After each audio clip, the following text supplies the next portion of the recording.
Hello বন্ধুরা, আজকে তো ছিল গণেশ পুজো। তো গণেশ পুজো আমার দিদির পার্লারে হবে। তা দিদি বলেছিল যেতে, তো সকাল সকাল কাজ টাজ সেরে বেরোতে বেরোতে তাও 10টা সাড়ে 10টা বেজে গেছে। তো এসে দেখছি পুজোও হয়ে গেছে, ঠাকুরমশাই চলে গেছে। তো গনুর জন্য তো আমি ওখানে দোকান থেকে লাড্ডু কিনেছিলাম। তো বললাম তো দিয়ে রাখ গনুর সামনে, পুজো হয়ে গেছে তো কি হয়েছে।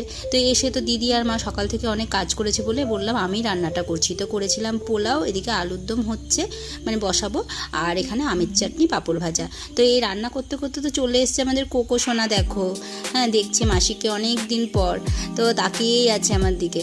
তো এদিকে তো আমার ওর সঙ্গে কথা বলতে বলতে আলুর দমটাও হয়ে গেছে। তারপরে তো আলুর দম নামিয়ে রেখে সবাইকে এক এক করে খেতে দিয়ে দিতে হবে, কেননা সকাল থেকে সবাই উপোস ছিল। তারপরে প্রসাদ খেয়ে তারপরে খাবারটাও খেয়ে নিতে হবে তাড়াতাড়ি, অনেকটাই বেলা হয়ে গেছে। তো মাকে আর পলি আর আমার মেয়েকে খেতে দিয়ে দিয়েছি, আরও বাবা কাকা সবার খাওয়া হয়ে গেছে। তারপরে আমি আর দিদি খেতে বসেছি। তো আমরা খেতে খেতে দেখছি আমার দাদা এসছে বাংলাদেশ থেকে, আমার বড় পিসির বড় ছেলে। তো দাদা বললো তোমরা কী খাবা বলো। তো আমাদেরকে আবার আইসক্রিম খাওয়ালো। তো আইসক্রিম খেতে খেতে আর ভিডিওর মানে ক্লিপ নিতেই ভুলে গেছি। তারপরে তো কোকো সোনাকে একটু বাগানে ঘুরিয়ে তারপরে এই যে বাবার এখানে বাগান তো দেখে তারপরে আমরা চলে আসছি বাড়িতে। তো ওই যে বাড়িটাকে পেছনে ফেলে চলে যাচ্ছি শ্বশুর বাড়ি।